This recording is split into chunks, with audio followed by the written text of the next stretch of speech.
abortion, and taking that away. But what is that really, to have people stand out front of an abortion clinic? I mean, I remember when I needed to go for an abortion. I had 2 little kids. I was a single mom. I was not in a place where I could do that. And if I made the decision to have another child, I would be taking away from my existing children. I would be throwing my entire family into a bad situation. So I had to go, and I went in Boston to the whatever it is there, Planned Parenthood there. And I remember having to walk past this man. So here's this decision that I had to make. Not only that, I mean, I grew up going to the March for Life with my mom. I came from a family where this was something that was, that was really, really looked down on. It was looked on as if it was murder. And so I was brought up in that situation, and I had to go through this whole kind of process of making that decision with that baggage and all of that stuff. And so to come to the decision that, yes, no, this really is what I need to do for my family, for myself and my family. And then, to be walking in and to be essentially accosted by someone who's telling you that what I'm doing is murder and it's immoral. I've made the decision, trust me. It took me a lot to get to that point, and I really did think it through. I looked into it, found out everything, and made that decision, a very informed and a very personal decision.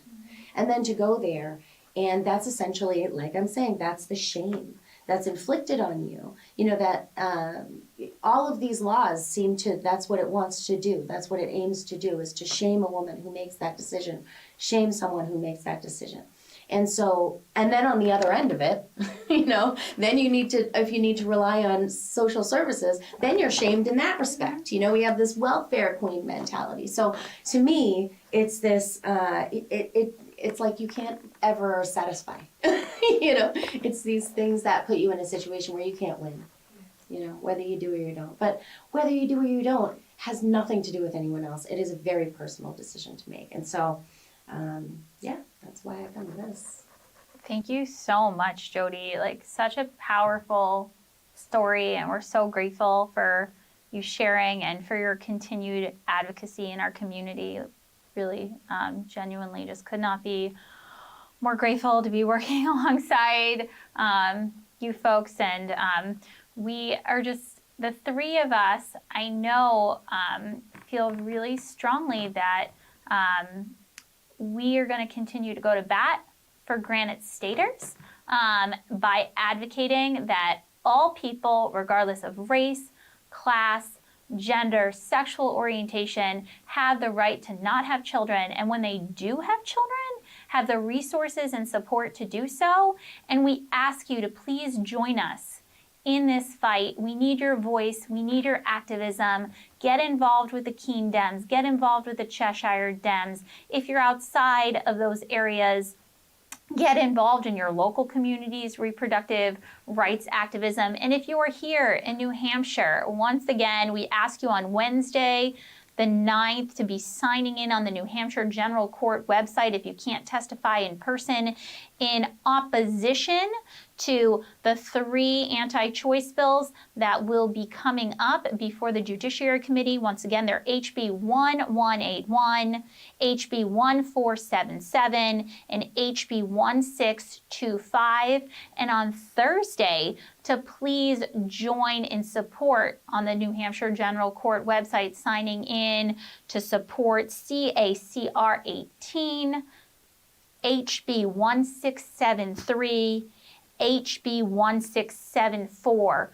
All 3 of those bills on Thursday are going to help protect and expand access to reproductive health care in our state. Thanks again so very much for joining us tonight. We look forward to continuing to do more of these segments, letting you know what's going on in our state. Thank you, Renee, and thank you, Jodi. Have a good night, everyone. And there you go. Some very interesting stories, some very personal stories, and a lot of information for folks who want to help out in this.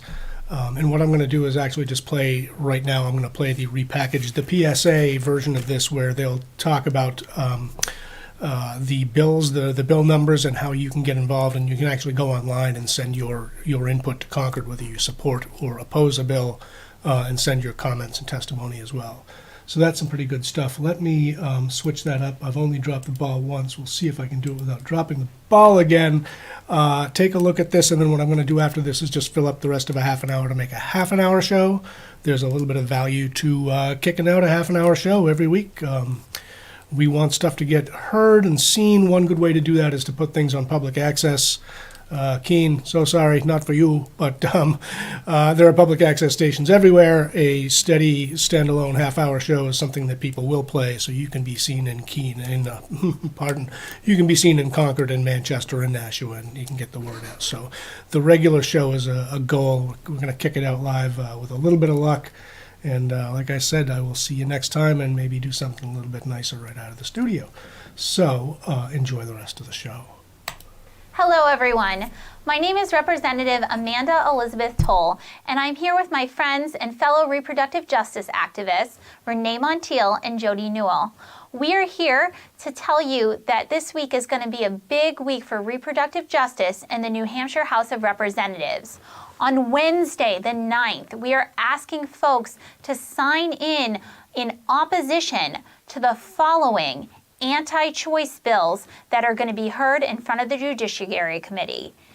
HB 1181, allowing the biological father of an unborn child to petition the court for an injunction prohibiting the biological mother from having an abortion. HB 1477, prohibiting abortions after the detection of a fetal heartbeat. HB 1625, repealing the prohibition on entering or remaining on a public way or sidewalk adjacent to a reproductive health care facility. On February 10th, Thursday, we encourage folks to sign in support of the following proactive bills to protect and expand reproductive rights in the Granite State. CACR 18, providing that the state shall not infringe or unduly inconvenience the right of reproductive medical decisions, adding reproductive rights to the New Hampshire State Constitution. At 10 a.m., HB 1673, relative to women's health privacy and repealing the Fetal Health Protection Act. This bill would repeal New Hampshire's abortion ban and mandatory ultrasound requirement. And HB 1674, relative to reproductive rights, the Access to Abortion Care Act. Please join us in supporting reproductive freedom in our state. Additionally, we are going to be hosting with the Cheshire and Keene Democrats this Wednesday from 4 to 5 at Central Square in Keene a visibility. So come on out, bring your signs for reproductive justice, and take a stance on these issues that are critical to defending bodily autonomy here in our wonderful state. Thank you so much.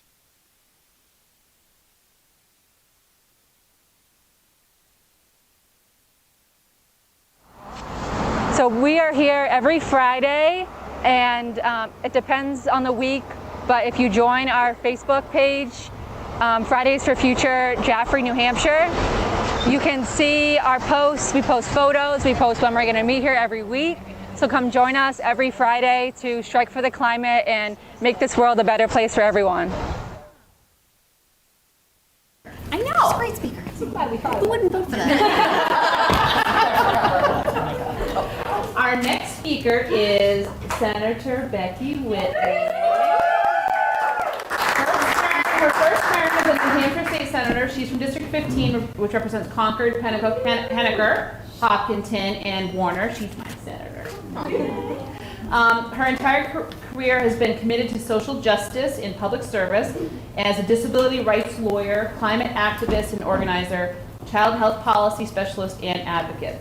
She sits on the Senate Judiciary, Health and Human Services Committees, and the Joint Legislative Committee on Administrative Rules. And she's a mother and just gorgeous, and we love her.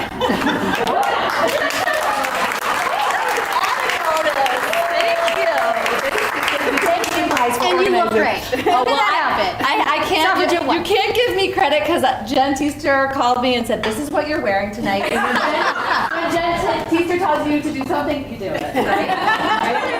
Right? So I just want to thank you two for organizing us and bringing us all together again. This is so just empowering to be in this room of women. Hi, my friend Sue Prentice, Senator Sue Prentice over here. I can just feel the love and support, and if I don't know you yet, I feel it already. And that's what it's all about for women supporting other women in office. It is that unconditional support that we need to give each other.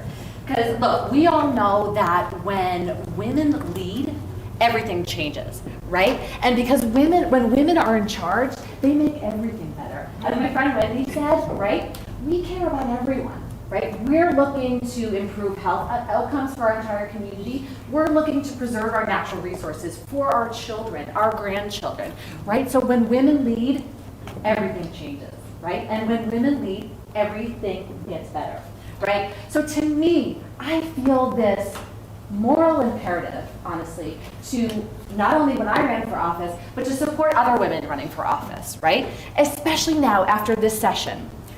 This session, we know from the data, after the pandemic, and a lot of this data comes from the Women's Foundation and from other organizations, that women were disproportionately impacted by the pandemic, and women of color were even more disproportionately impacted by the pandemic.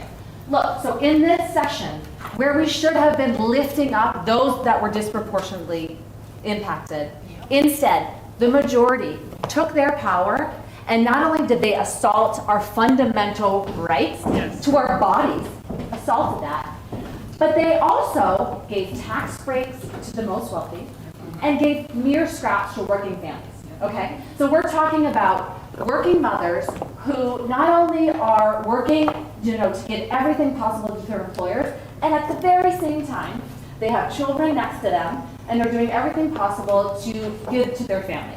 And we know the reality is that women have taken on a vast majority of the caregiving responsibilities during the pandemic. It's just a reality. So in this session, where we should have been supporting working mothers, we should have been supporting working families and thinking about those solutions to support women of color and working families. Instead, the majority did the opposite. Okay, so we have a moral imperative, right? An imperative to support more women to run for office, because when women lead, everything changes and everything gets better. So I am so excited to be here. I will be here for all of you.